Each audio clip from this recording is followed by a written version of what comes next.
Welcome to the weekly news roundup at the Diaspora, where we give you a brief rundown of everything that has happened in Nigeria. Stay tuned as we take you through updates on politics, security, education, Nigerian innovations, diaspora news, and the local news in the Niger Delta. Reporting is Virtue Efelgane from the Diaspora.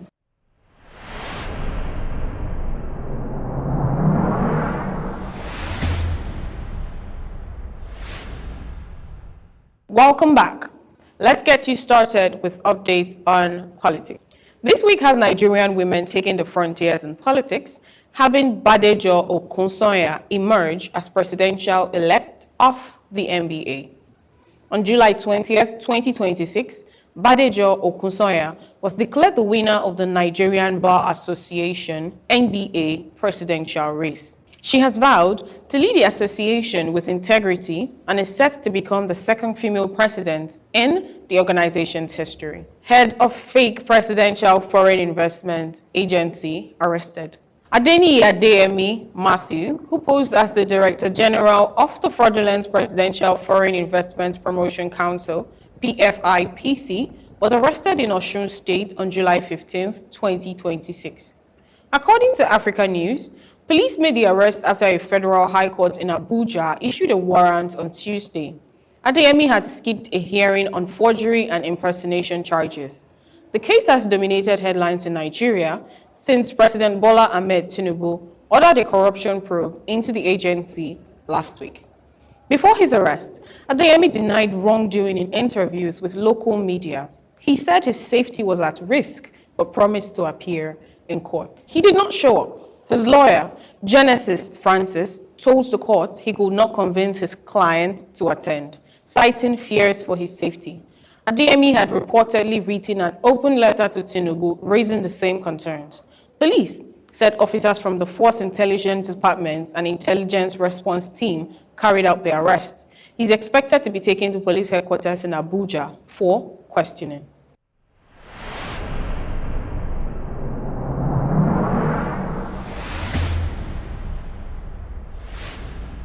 Military arrests foreign spy and foils mass abduction in Borno. On July 19, 2026, Major General Michael Onoja announced the arrest of a foreign spy from the Niger Republic, Abubakar Mohammed Zen, at Malam Factory in Borno State. Additionally, troops of Operation Hadin Kai foiled an attempted mass abduction by ISWAP terrorists at the Federal Government Girls College in Monguno, successfully rescuing 46 students in the early hours of Sunday, July 19, 2026. The FGGC facility is currently being utilized by the Borno State government as temporary hostel accommodation for students of the Federal Polytechnic, Monguno. The terrorists reportedly gained access to the facility with the assistance of suspected collaborators in an attempt to abduct students. Media Information Officer, OPHK, Captain Mohammed Goni, said that troops immediately engaged the terrorists with coordinated and overwhelming firepower, effectively stalling their advance with Sector 3 Quick Reaction Force, QRF, reinforcing the school.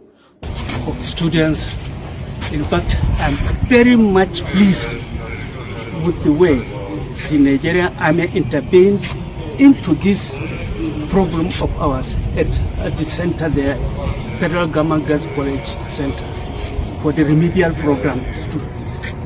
In fact, what you have done is beyond expectation. We thank you very much for that. We thank you very much, and you can continuously keep on this. And I believe Monguno will be safe, since I have observed and seen that your effort is very interesting. Thank you very much for what you have done. How are you? Fine, sir. What can you say about today's incident? Yes, I have nothing to say, but what was happening is the attack from the Boko Haram. We are all sleeping at the night. We didn't expect their come. We just hear gun sounds everywhere. They keep shouting. Some of us are hiding under bed. Some of us are hiding inside our lockers. So when they come, some of us are run. They have escaped. We have nothing to say, but we should just thank you for your rescue.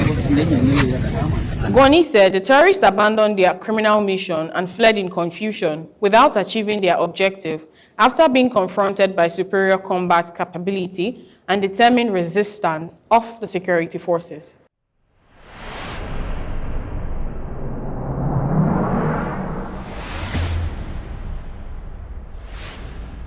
Nigerian education system set to face massive restructuring.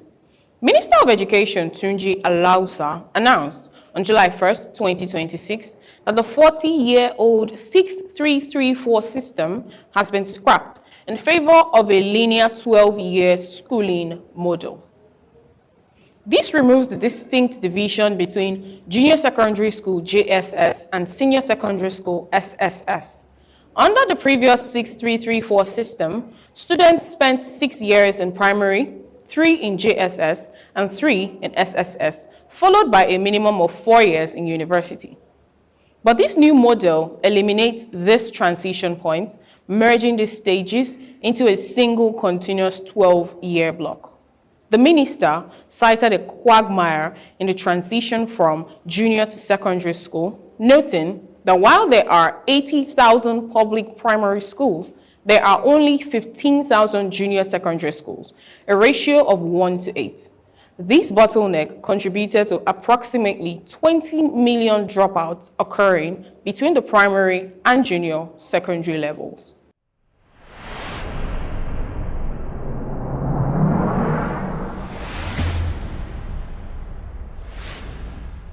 Successful evacuation of 1,490 Nigerians from South Africa. On Wednesday, July 15, 2026, the federal government concluded the 5th phase of voluntary evacuations for citizens affected by xenophobic attacks in South Africa.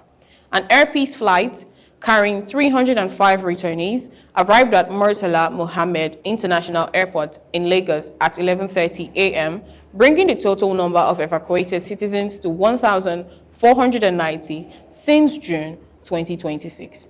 Diaspora remittances projected to hit $1 billion monthly.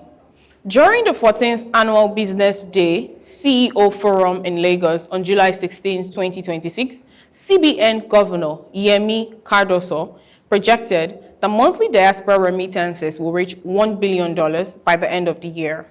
Current inflows already exceed $600 million monthly, a doubling of figures within a year due to reforms in official remittance corridors.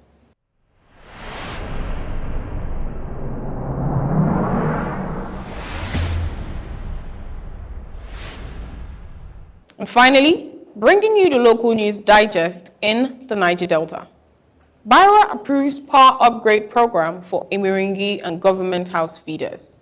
BYERA has approved PHED to begin a service improvement program on the Imiringi and Government House feeders aimed at improving electricity supply through network upgrades, better metering, and enhanced reliability. However, the agency clarified that the approval is not for an immediate migration to Band A tariff, and customers will continue paying their current rates until PHED consistently delivers the required service standard, and BYERA independently verifies the improvements before issuing a separate approval for any tariff change. And that's it on today's news roundup. Stay connected and stay tuned as we bring in more specially curated updates and things happening in Nigeria and to Nigeria for Nigerians in Nigeria and outside Nigeria. Reporting directly from the Diaspora, I am Virtue Etheogene.